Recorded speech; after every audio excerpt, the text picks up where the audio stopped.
gear up to attack the world, to make war on the world. And Mussolini was making expeditions into Ethiopia and Libya, okay, to assert Italian rule there. And Hitler looked at that and says, let's try that. Okay.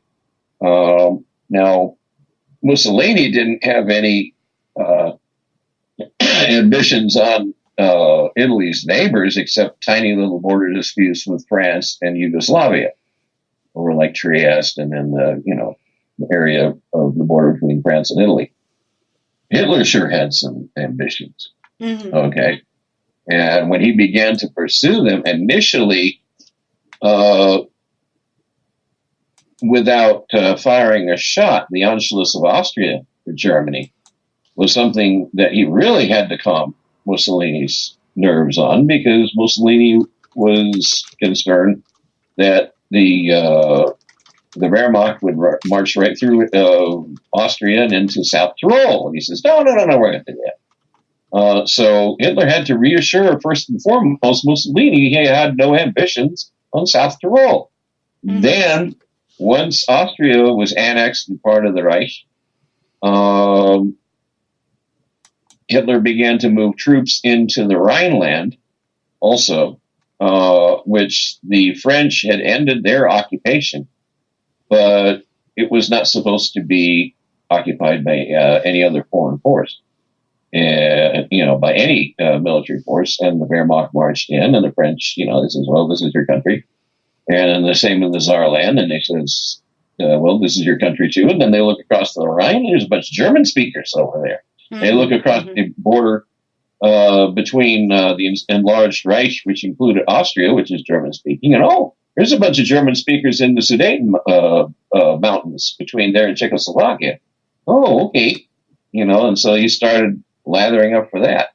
Right. So now, one thing I want to learn from each other.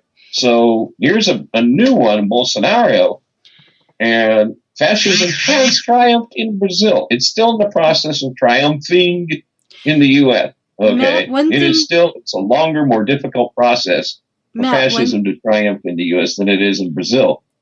Hey, Matt, one thing I want to remind our listeners of is this one point that Germany, they don't call Hitler's reign the Holocaust. They don't call it the Holocaust the way we call it the Holocaust here in America. They call it German war crimes, and they are ashamed of it. And that's something we should remember. And they were so ashamed of it that they started to write up a contract with Israel in 1952, and they enacted it in 1953 and began making reparations. This contract was all about making reparations to Israel, since Israel was the country that had resettled the Jews after the Holocaust. So, if you're wondering why if you're an American sitting here in your comfy little home, doing all your comfy little things, going to work day to day, and you're wondering, why should I care about Jewish people? I'm not Jewish. Or why should I care about, the Muslim travel ban or the hate crimes against the Jews that are, there's been an uptick in that lately, or why should I worry about the uptick in hate crimes against Black people? And why should we not keep people out from across that are trying to come in from across the border? Well, this is why. It's because later you're going to be ashamed that you sat there and did nothing, nothing about standing up and saying this is wrong, because either you'll be ashamed of it later, or there will be no one there to stand up for you. Matt, I know you remember the name of the poem that I'm thinking of when I say that. I didn't speak out for the Jews when they came for the Jews, and I didn't speak out for the Muslims when they came for the Muslims. Do you know the poem I'm talking about? Well, I know the name of the poem. I know exactly the poem you're talking about. I don't know its name, but I know the author was a German theologian. Right. Last name Niemöller, Martin Niemöller.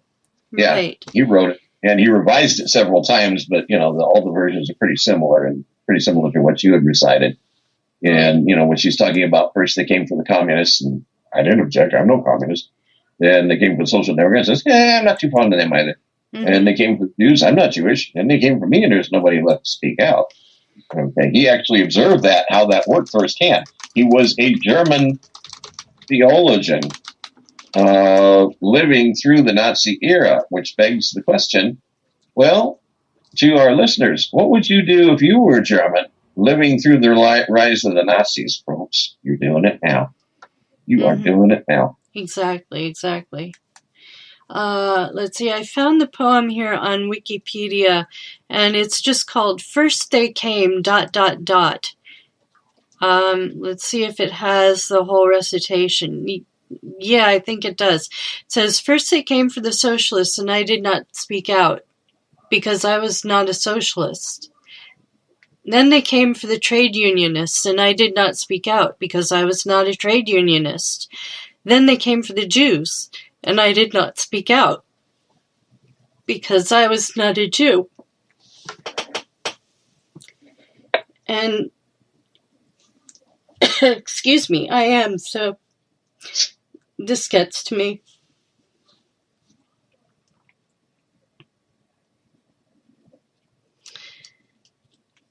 But anyway, at the end, who's left to speak for you? Mm-hmm. Yep, everybody else has been sent to the camps, and they are building camps, folks. They are building camps. They're building concentration camps. There are tent cities in Texas and in other states too. Where are all the tent cities, Matt? Well, okay. First, there's existing facilities before they're putting up the tent cities. There's just north of us. There's out in the high desert a place called Adelanto. That is a detention center that's being run by some private prison company. Okay, it's not even under jurisdiction of any governmental prison authority. It's being run by a private prison company. It says so right out in the front, but that doesn't mean they're free to leave. Okay, big tent city that I know of, and I'm not saying this is the only one, but the one that is well known. It's as well known as Manzanar was during World War II, or Auschwitz and all those places were after the Second World War on the other side, is in a Texas town called Tornillo. Tornillo is either screw or screwdriver.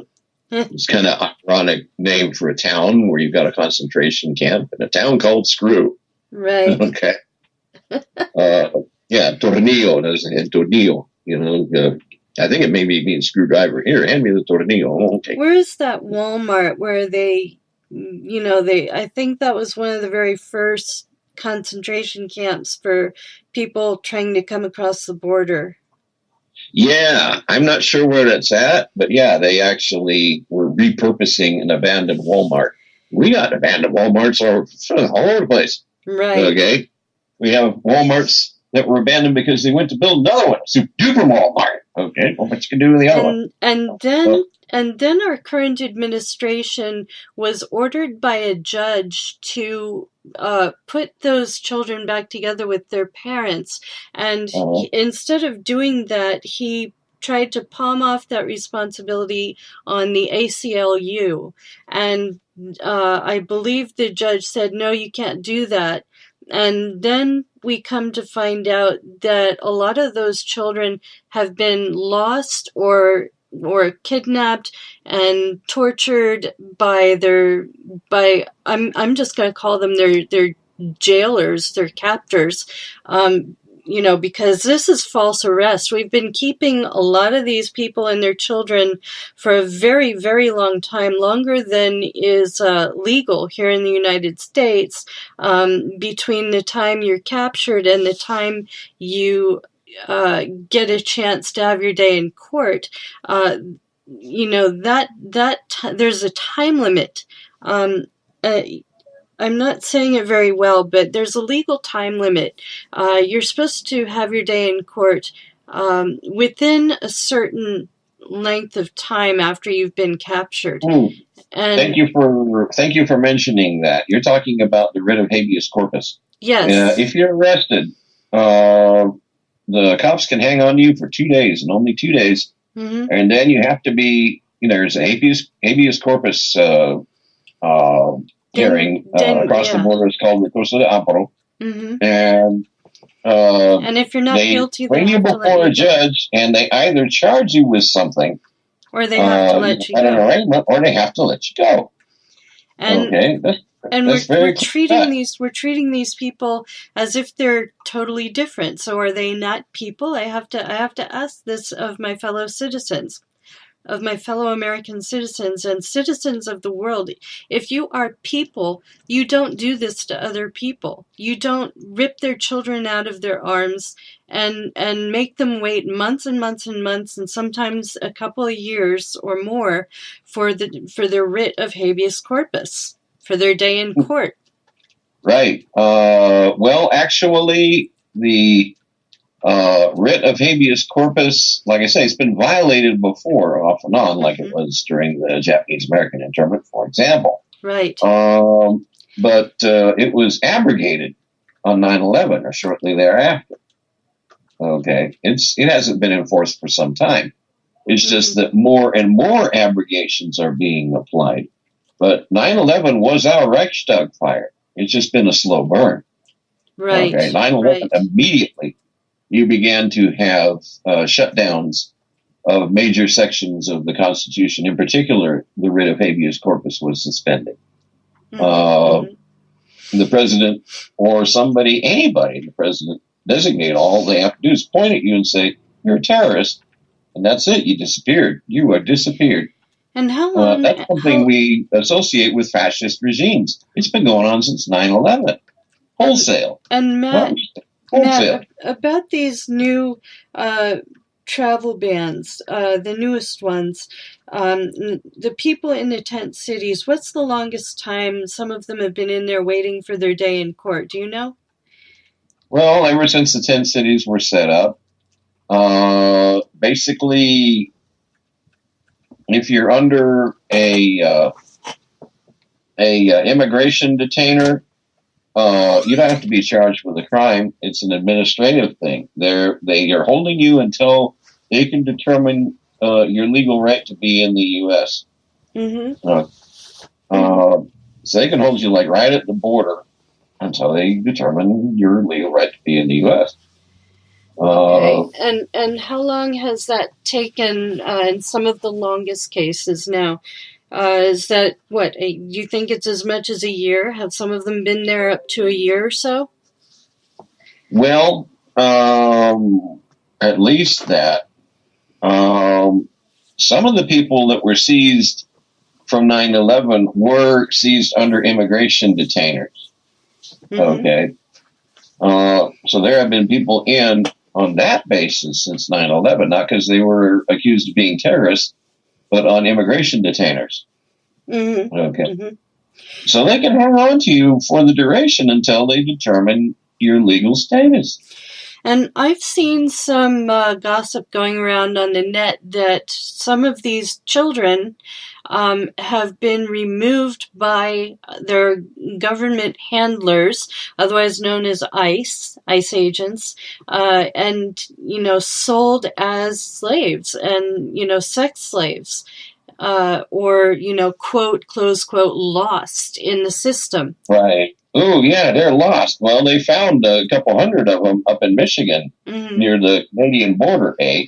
And if they were supposed to be in these little cells, how do they get suddenly lost out of these little cells or concentration camps when they're being watched by our government agents? How does that even happen? So basically, we are seeing a slow burn Holocaust. Right. I'm saying it's not an accident, folks. It doesn't happen. Government agents are more careful than that. And, they're doing it. These kids are getting lost because there's money in it for the government agents. And that money is funneled to their favorite politicians. Yep. And, of course, when you construct an archipelago like that, the reason is to hide your crimes, okay, because there might be a political backlash.